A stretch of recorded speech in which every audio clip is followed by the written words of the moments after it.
Hey everyone, this is me YS Raj Purohit and today in this video I'll be discussing कि biology की आपकी क्या strategy रहनी चाहिए नीट 2025 एग्जामिनेशन के लिए। द वेरी फर्स्ट थिंग जो मैं हर एक वीडियो में बोलता हूँ, NCERT is the core book. NCERT आपकी भगवत गीता, बाइबल, कुरान, गुरु ग्रंथ साहिब, आप जो भी कह लो, holy book is your NCERT. ठीक है, अगर उसमें कोई चीज़ गलत भी मेंशन है तो है, आपको उसको बिकॉज है। It's not like NCERT is error free, no. अगर कोई ये चीज़ कहते तो वो गलत होगा।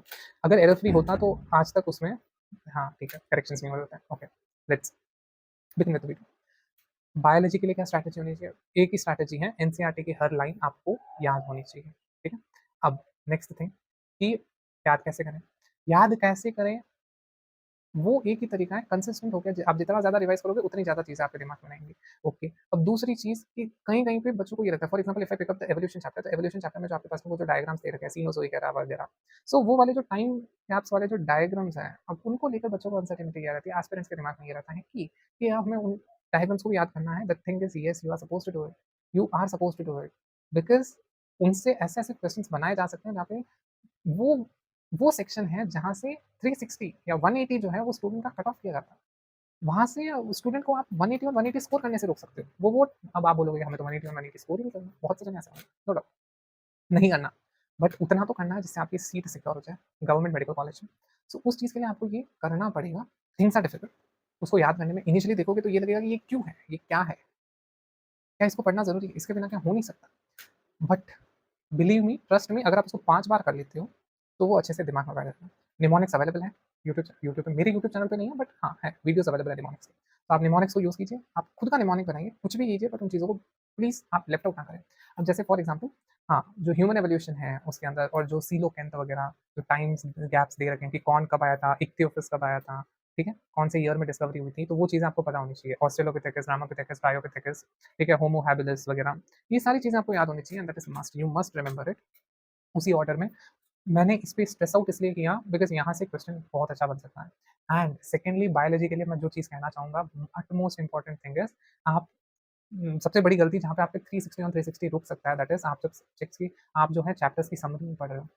चैप्टर्स की समरी को आप स्ट्रेस आउट नहीं कर रहे हो, आप फोकस नहीं कर रहे हो। अब अपकमिंग वीडियोज़ में मैं बताऊँगा कि समरी से क्यों स्ट्रेस करना ज़रूरी है, क्यों फोकस करना ज़रूरी है समरीज़ पे। I will bring a detailed video for this for you, जहाँ पे आपको रियलाइज़ होगा कि समरी को छोड़ के जाने के क्या नुकसान है। जैसे एवोल्यूशन की समरी ध्यान से पढ़िएगा, वहाँ पे आपको 2 से 3 लाइन ऐसी मिलेगी जहाँ से क्वेश्चन बनता है।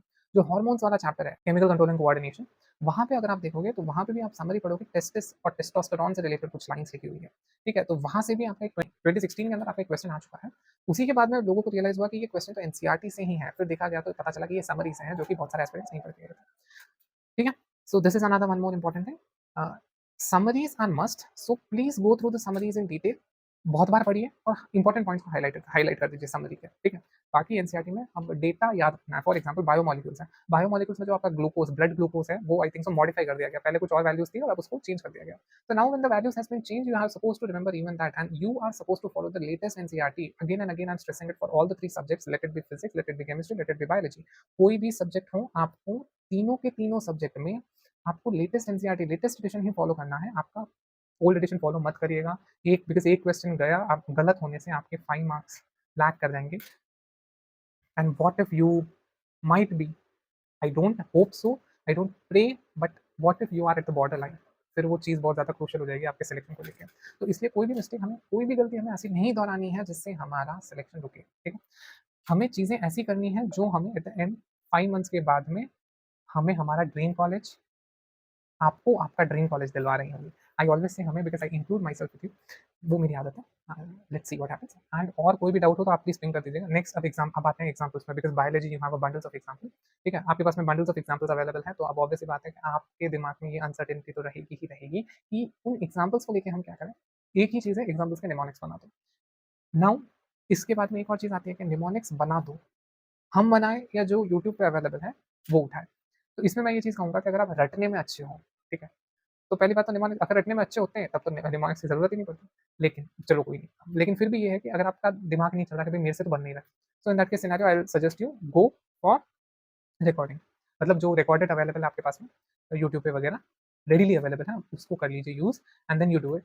नाउ सेकंडली कि रेडीली अवेलेबल है, अब बनाने किसको चाहिए कि भई आपका दिमाग चल रहा है, you can make it, you can do it, तो आपको खुद से बनाना चाहिए। Why do I suggest that खुद से बनाना चाहिए? क्योंकि जब आप खुद से बना रहे हो तो आपको रटने की ज़रूरत ही नहीं है। You will realise it at the end कि जब आपने खुद से बनाए हैं निमोनिक्स, तो आपको चीज़ें रटने की ज़रूरत नहीं पड़ी।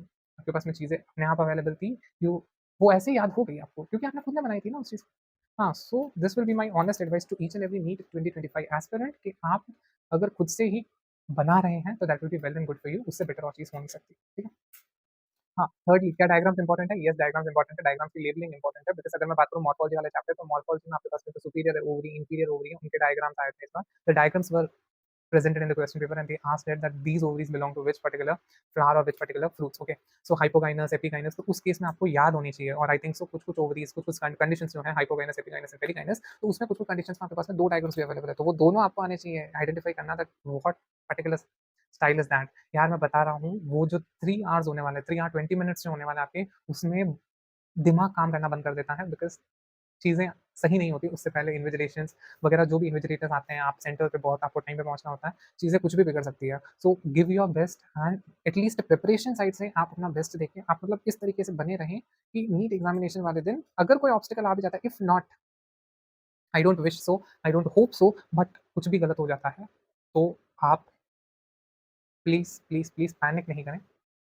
बाकी अभी टाइम है, बाकी का मोटिवेशन ऑब्वियस सी बात है आता रहेगा टाइम टू टाइम इस पर्टिकुलर चैनल पे।